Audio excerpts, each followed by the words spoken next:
সেবার দেশময় রটে গেল যে 3টি শিশু বলি না দিলে রূপনারায়ণের উপর রেলের পুল কিছুতেই বাঁধা যাচ্ছে না। 2টি ছেলেকে জ্যান্ত থামের নিচে পোঁতা হয়ে গেছে, বাকি শুধু একটি। একটি সংগ্রহ হলেই পুল তৈরি হয়ে যায়। শোনা গেল রেল কোম্পানির নিযুক্ত ছেলেধরারা শহরে ও গ্রামে ঘুরে বেড়াচ্ছে। তারা কখন এবং কোথায় এসে হাজির হবে কেউ বলতে পারে না। তাদের কারো পোশাক ভিখিরির, কারো বা সাধু সন্ন্যাসীর, কেউ বা বেড়ায় লাঠি হাতে ডাকাতের মতো। এই জনশ্রুতি পুরনো, সুতরাং কাছাকাছি পল্লীবাসীর ভয়ের আর সন্দেহের সীমা রহিল না যে এবার হয়তো তাদের পালা। তাদের ছেলেপুলেই হয়তো পুলের তলায় পোঁতা যাবে। কারো মনে শান্তি নেই, সব বাড়িতেই কেমন একটা ছমছম ভাব।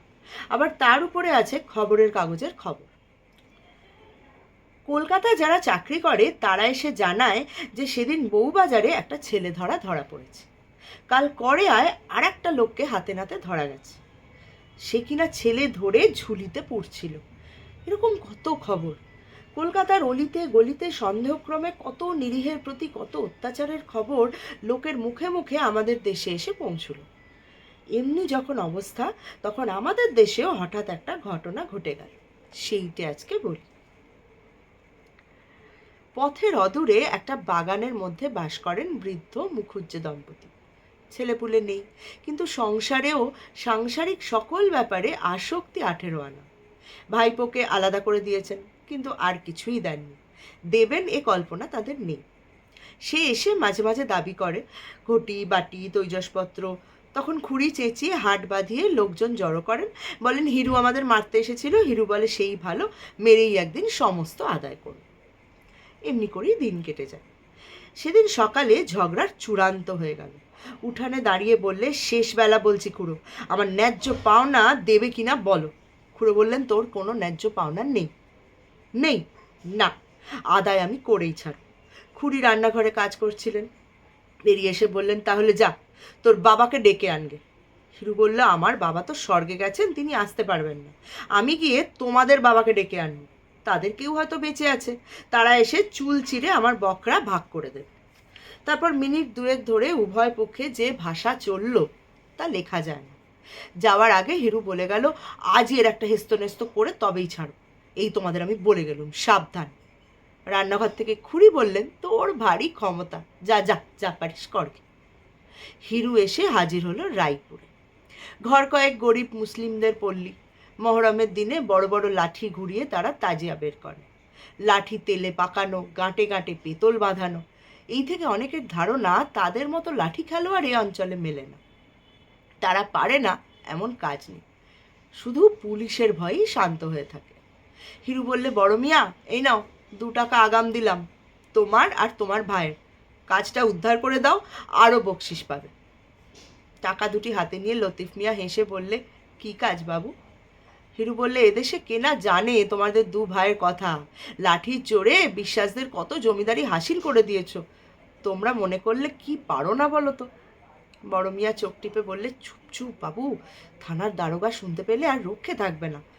বীরনগর গ্রামখানায় যে 2 ভাই দখল করে দিয়েছি, এ যে তারা জানে। কেউ চিনতে পারেনি বলে এ যাত্রা বেঁচে গেছি। হিরু আশ্চর্য হয়ে বলল, কেউ চিনতে পারেনি? লতিফ বলল, মা, পারবে কি করে?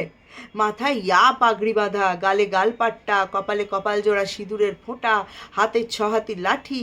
লোকে ভাবলে হিন্দুর জমপুরি থেকে জমদূত এসে হাজির হলো। চিনবে কি কোথায় পালালো তার ঠিকানা রইল না। হিরু তার হাতখানা ধরে ফেলে বললে, বড় মিয়া, এই কাজটি আর একবার তোমাকে করতে হবে। আমার খুড়ো তবু যা হোক 2টো ভাগের ভাগ দিতে চায়, কিন্তু খুড়ি বেটি এমনি শয়তান যে একটা চুমকি ঘটিতে পর্যন্ত হাত দিতে দেয়।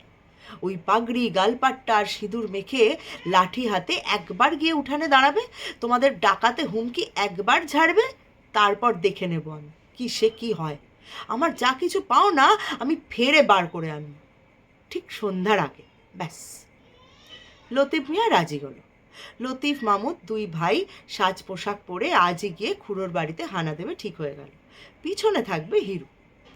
একাদশীর দিন সারা দিনের পর দাওয়ায় ঠাঁই করে দিয়েছেন জগদম্বা। মুকুজ্জে মশাই বসেছেন জলযোগে, সামান্য ফলমূল আর দুধ। বেতো ধাত, একাদশীতে অন্নাহার সহ্য হয় না। পাথরের বাটিতে ডাবের জলটুকু মুখে তুলেছেন, এমন সময় দরজা খুলে ঢুকলো দু ভাই, লতিফ আর মামুদ। মুখুজ্জের হাত থেকে পাথরের বাটি দুম করে পড়ে গেল। জগদম্বা চিৎকার করে উঠলেন, ওগো পাড়ার লোক, কে কোথায় আছো, এসো গো, ছেলে ধরা ঢুকেছে। সুমুখের ছোট মাঠটায় ঘর কেটে ছোট ছোট ছেলের দল রোজ ফিঙে খেলে, আজও খেলছিল। তারাও চেঁচিয়ে যে যেখানে পারলে ছুট দিলে, ওগো ছেলে ধরা হয়েছে, অনেক ছেলে ধরে নিয়ে যাচ্ছে। হিরু সঙ্গে এসেছিল বাড়ি চিনিয়ে দিতে, দৌড়ের আড়ালে লুকিয়েছিল। সে চাপা গলায় বললে, আরে দেখো কি মিয়া, পালাও, পাড়ার লোক ধরে ফেললে তো আর লক্ষ্যে নেই, বলেই নিজে মারলে ছুট। লতিফ মিয়া শহরের আর কিছু না শুনে থাক, ছেলে ধরার জনশ্রুতি তো তার কানেও এসে পৌঁছেছে। চোখের পলকে বুঝলে অজানা জায়গায় এরূপ বেশেই সিঁদুর মাখা মুখে ধরা পড়ে গেলে দেহের একখানা হাড়ও আস্ত থাকবে না। সুতরাং তারাও মারল ছুট। কিন্তু ছুটলে হবে কি, পথ অচেনা, আলো কমে এসেছে, চতুর্দিক থেকে কেবল বহু কণ্ঠের সমবেত চিৎকার, ধরে ফেল, ধরে ফেল, মেরে ফেল বেটাদের। ছোট ভাই মামুদ কোথায় পালালো ঠিক নেই, কিন্তু বড় ভাই লতিফকে সবাই ঘিরে ফেলল। সে প্রাণের দায়ে কাঁটা বন ভেঙে লাফিয়ে পড়ল একটা ডোবায়। তারপর সবাই পাড়ে দাঁড়িয়ে ছুটতে লাগলো ঢিল। যেই মাথা তোলে অমনি মাথায় ঢিল পড়ে, আবার সে মারে ডুব, আবার ওঠে, আবার মাথায় পড়ে ঢিল। লতিফ মিয়া জল খেয়ে আর ইট খেয়ে আধমরা হয়ে পড়ল। সে যতই হাত জোর করে বলতে চায় যে সে ছেলে ধরা নয়, সে ছেলে ধরতে আসেনি, ততই লোকের রাগ আর সন্দেহ বেড়ে যায়। তারা বলে, নইলে ওর গালপাটটা কেন, হ্যাঁ, ওর পাগড়ি কিসের জন্য, ওর মুখময় এত সিঁদুর এলো কোথা থেকে? পাগড়ি তার খুলে গেছে, গালপাটটা একধারে ঝুলছে, কপালের সিঁদুর জলে ধুয়ে মুখ ময় লেপে গেছে। এইসব কথা সে পাড়ার লোকেদের বলেই বা কখন, আর শোনেই বা কে? ততক্ষণে কতগুলো উৎসাহী লোক জলে নেবে লতিফকে হিঁচড়ে টেনে তুলেছে। সে কাঁদতে কাঁদতে কেবলই জানাচ্ছে সে লতিফ মিয়া, তার ভাই মামুদ মিয়া, তারা ছেলে ধরা নয়। এমন সময় আমি যাচ্ছিলুম সেই পথে। হাঙ্গামা শুনে নেমে এলুম পুকুর ধারে। আমাকে দেখে উত্তেজিত জনতা আরও একবার উত্তেজিত হয়ে উঠল। সবাই সমস্যারে বলতে লাগলো, তার একটা ছেলে ধরা ধরেছে। লোকটার অবস্থা দেখে চোখে আমার জল এলো। তার মুখ দিয়ে কথা বেরোবার শক্তি নেই, গালপাট্টায়, পাগড়িতে সিঁদুর রক্তে মাখামাখি, শুধু হাত জোর করছে আর কাঁদছে। জিজ্ঞেস করলুম, ও কার ছেলে চুরি করেছে, কে নালিশ করেছে? তারা বললে, তা কে জানে। ছেলে কই, তাই বা কে জানে। ও মা, তবে এমন করে মারছো কেন? কে একজন বুদ্ধিমান বললে, ছেলে বোধহয় ও পাকে পুঁতে রেখেছে, রাত্রিরে তুলে নিয়ে যাবে, বলি দিয়ে তারপর পুলের তলায় পুঁতবে। বললুম, আরে মরা ছেলে কখনো বলি দেওয়া যায়? তারা বললে, মরা হবে কেন, জ্যান্ত ছেলে, পাকে পুঁতে রাখলে ছেলে জ্যান্ত থাকে কখনো? যুক্তিটা তখন অনেকের কাছেই সমীচীন বোধ হলো। এতক্ষণ উত্তেজনার মুখে সে কথা কেউ ভাববারই সময় পায়নি। বললুম, ওকে ছাড়ো। লোকটাকে জিজ্ঞাসা করলুম, মিয়া কি হয়েছে, ব্যাপারটা সত্যি করে বলো তো।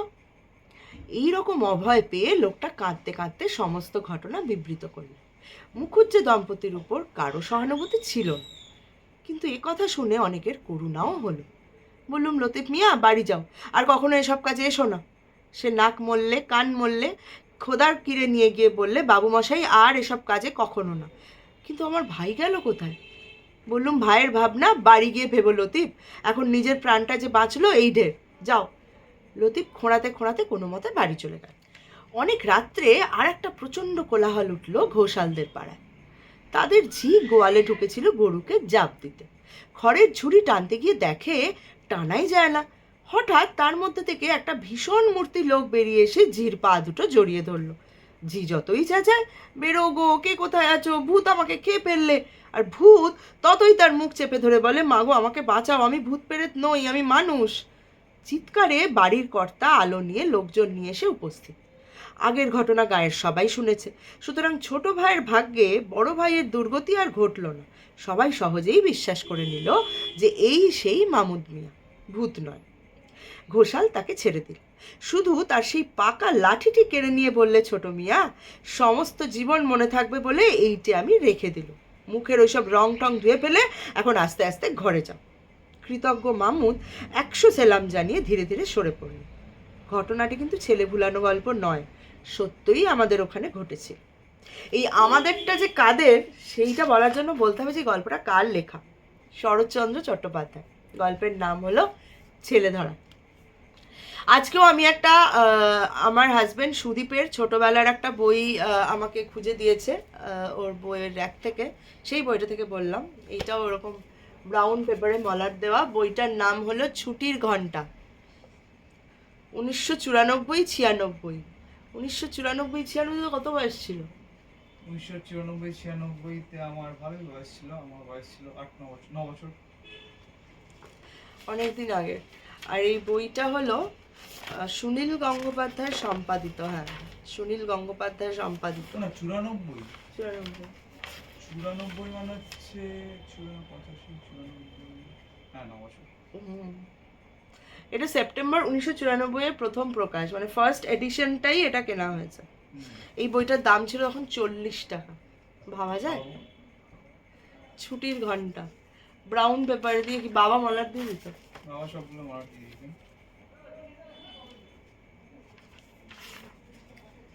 আলাদাই মজা। পরীক্ষায় রেজাল্ট ভালো করলে, হ্যাঁ, আমাদের ছোটবেলায় এটা ছিল তো, পরীক্ষায় রেজাল্ট ভালো হলে বা কথা শুনলে বাধ্য সেটা। হ্যাঁ, আর প্রত্যেক নতুন ক্লাসে উঠলে যখন পড়ার বই কেনা হতো, তখন তার সাথে একটা করে গল্পের বইও কেনা হতো আর কি। যে আরে এতগুলো বই কিনলাম, একটা গল্পের বইও, ওই বইটা এরকম করতাম হ্যাংলার মতো।